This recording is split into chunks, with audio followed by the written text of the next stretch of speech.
خان اور بشرا be be کو 14 اور 10 سال کی سزا توشہ خانہ نیب کیس میں ہو گئی ہے. لیکن میں دیکھ رہا تھا کہ بین الاقوامی ادارے اور ٹرانسپیرنسی انٹرنیشنل آج کسی سے پوچھ رہے ہیں کہ چلو بھر پانی کہاں سے ملے گا. وہ بین الاقوامی ادارے جو پاکستان کے عدلیہ کے بارے میں غلط فہمیاں، جعلی انفارمیشن پھیلاتے ہیں کہ پاکستان کی عدالتیں دنیا کے 130ویں نمبر پر ہیں. ٹرانسپیرنسی انٹرنیشنل دنیا سب سے جھوٹ بولتا ہے. اور پبلک ان کے بیچ میں ایک رشتہ ہوگا اور پاکستان تحریک انصاف ایک مقبول جماعت ہوگی. تب تک یہ 4-5 جماعتوں کو آپ بھول جائیں کہ یہ ایک دوسرے سے ریئلی میں کوئی مخالفت کر پائیں گی.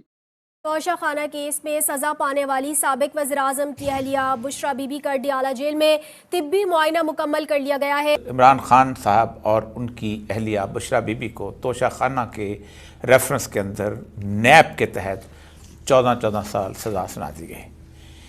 مجھے بالکل حیرت نہیں ہوئی. عمران خان تو بہادر ہے ہی، لیکن عمران خان کی اہلیہ نے بھی بہادری اور وفاداری کی مثال قائم کر دی ہے.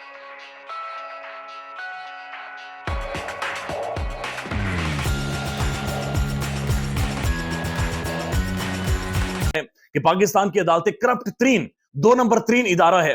آج وہ چلو بھر پانی ڈھونڈ رہے ہوں گے تاکہ ڈوب کر مر جائیں.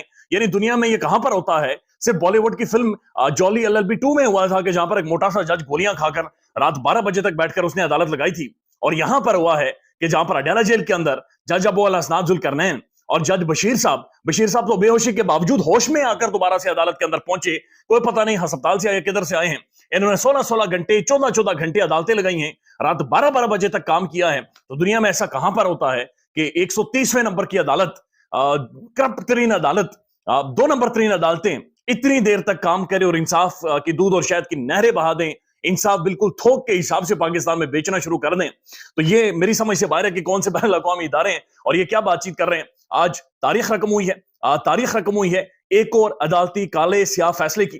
تاریخ رقم ہوئی ہے کہ پاکستان نے اپنی تاریخ سے کچھ نہیں سیکھا اور پاکستان اگین وہی کلا بازیاں، وہی چیزیں ریپیٹ کر رہا ہے جن سے دنیا بہت زیادہ آگے چلی گئی ہے. توشہ خانہ کیس میں عمران خان اور بشرا بی بی کو سزا ہوئی ہے، لیکن ایک چیز جو پاکستان کے تمام تر تجزیہ کار کہہ رہے ہیں، اب جب سے یہ فیصلے آئے ہیں، آپ اگر ریئیکشن دیکھیں عمران خان کے جو مخالف ہیں، جو عمران خان کے اگینسٹ ہے، جو چاہ رہے ہیں کہ عمران خان کو سزا ہو، جن کی عمران خان کے ساتھ کھنس ہے، ان صحافیوں کے چہرے بھی دیکھیں اور ان شخصیات کے چہرے بھی دیکھیں. آپ کو ان کے چہروں کے اوپر بھی ایک خالی پن نظر آئے گی، ایک مایوسی نظر آئے گی، چونکہ ان کو بھی پتا ہے کہ جناب یہ معاملہ ٹھیک نہیں ہوا. جو خان کو کڑکے لگنی چاہیے تھی، کڑکے ٹھیک سے لگی نہیں ہے. اصل میں خان کھیل ٹھیک گیا ہے. عمران خان انہیں اتنا ڈیسپریٹ کر گیا، اتنا پرووک کر گیا کہ یہ اتنے زیادہ تیش میں آگے، اتنے زیادہ غرور میں آگے، اتنی زیادہ اجرت میں آگے، اتنی زیادہ تیزی میں آگے کہ یہ وہ کانڈ کر بیٹھے ہیں کہ جو کبھی بھی اس کو جسٹیفائی نہیں کر سکتے. یعنی پاکستان اور دنیا بھر میں کہیں پر بھی ثابت نہیں ہوا کہ عمران خان نے سائفر میں کچھ غلط کیا تھا. کہیں پر بھی یہ ثابت نہیں ہو سکا کہ توشہ خانہ میں عمران خان نے کچھ غلط کیا تھا. بلکہ جو ٹرائل ہے، جو ججز ہیں، جو عدالتیں ہیں، وہ خود کوسچنیبل ہو گئی ہیں کہ جناب یہ سارا کچھ ہوا کیا ہے، یہ معاملات سارے کس طرح سے چلائے گئے ہیں. نہ جرح کا حق ملا ہے، نہ انہیں کو بات کرنے دی گئی ہے، نہ عمران خان کے وکلا کو اندر جانے دیا گیا ہے.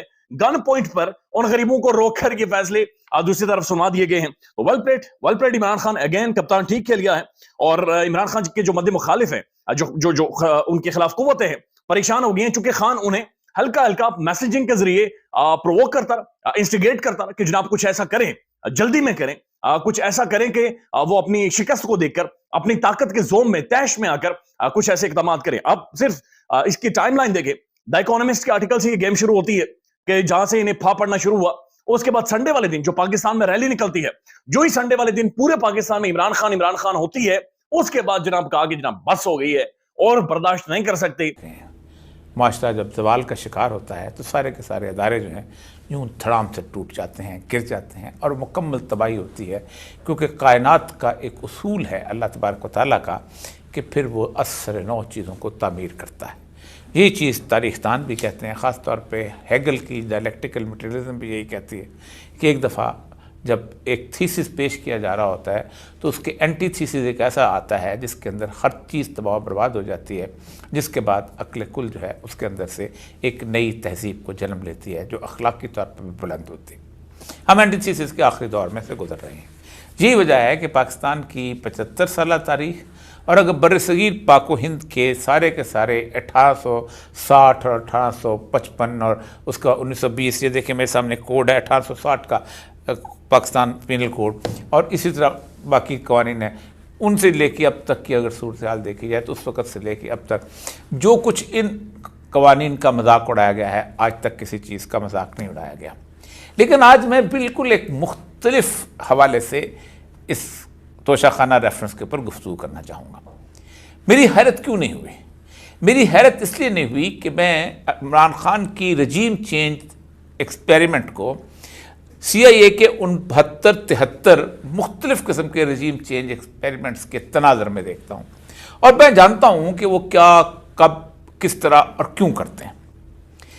عمران خان پہلا پرائم منسٹر نہیں ہے کہ جسے توشہ خانہ کے سلسلے میں سزا سنائی جا رہی ہو، بلکہ عمران خان کو تو بہت کم سزا سنائی گئی. ترکی کے ایک پرائم منسٹر تھے، بہت مقبول پرائم منسٹر تھے، عدنان مندریس، اور ان کے ساتھ ایک صدر تھے جلال بایار.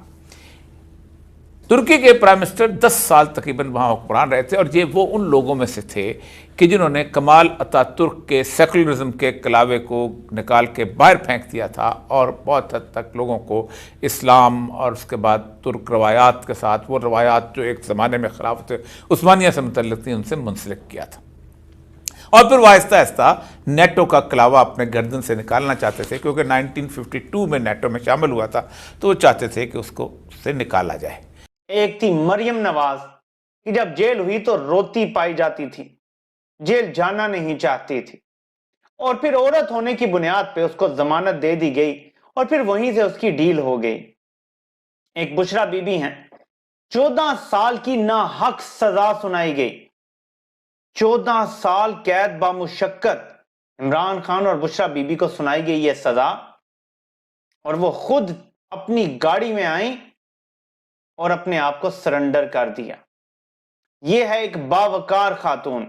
لیکن اس کا کچھ بیک گراؤنڈ ہے، وہ ذرا سمجھ لیں کہ کیوں بشرا بی بی تیار تھیں گرفتاری دینے کے لیے. اور مراد سعید نے اس حوالے سے اپنی ٹویٹ میں یہ سارا ماجرا بیان کیا ہے جو میں آپ کے سامنے بھی رکھ دیتا ہوں. مراد سعید اپنی ٹویٹ میں لکھتے ہیں کہ چند ماہ قبل بشرا بی بی کے خلاف شروع ہونے والی کردار کشی کی مہم سے کچھ ہی دن پہلے خود کو آئین و قانون سے مبرہ سمجھنے والے ایک سرکاری عہدیدار کے ایلچی نے ان سے ملاقات کی.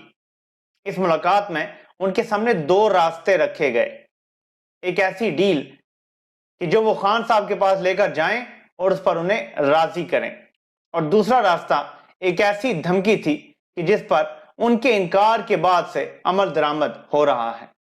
اور آج اس فیصلے کے ذریعے اس کا ایک اور مرحلہ طے کیا گیا ہے، اور یہ اب بھی آخری مرحلہ نہیں ہے. جن حالات کا سامنا بشرا بی بی نے کیا ہے یہ کسی عام انسان کے بس کی بات نہیں ہے. جو عمر ہمارے معاشروں میں اپنی ذمہ داریوں سے فارغ ہو کر آرام اور سکون سے زندگی گزارنے کی سمجھی جاتی ہے، اس عمر میں ایک خاتون نے وہ راستہ چنا جس کی صعوبتیں جھیلنے کا حوصلہ شاید مضبوط ایمان والوں کو ہی عطا ہے. وہ جانتی تھی کہ اس سفر میں انہوں نے صرف کانٹوں پہ چلنا نہیں بلکہ بدبودار جوڑوں کے باسی اپنے چہروں کا کیچڑ ان کی ذات پر بھی اچھالیں گے. اور اس کی مثالیں آپ ان چند ماہ میں دیکھ چکے ہیں. قصور صرف اس شخص کا سہارا بننا کہ جس نے اس ملک کی بہتری کو اپنی زندگی پر مقدم رکھا اور اس کے مقصد کو اپنی زندگی کا مقصد بنایا. آج ان فیصلوں کے ذریعے محض ہماری اوقات ہمیں بتائی جا رہی ہے، لیکن ہم نے 8 فروری کو ان کی اوقات بتانی ہے. جو گھناؤنی ڈیل بشرا بی بی کو خان صاحب کے پاس لے جانے کا کہا گیا، اس کی تفصیل میں جانے کے لیے یہ وقت مناسب نہیں، مگر اتنا کہہ دوں کہ پاکستانی قوم کو اپنا مستقبل بچانے کا یہ آخری موقع مہیا کرنے کے لیے عمران خان اپنا سب کچھ داؤ پر لگا چکا ہے.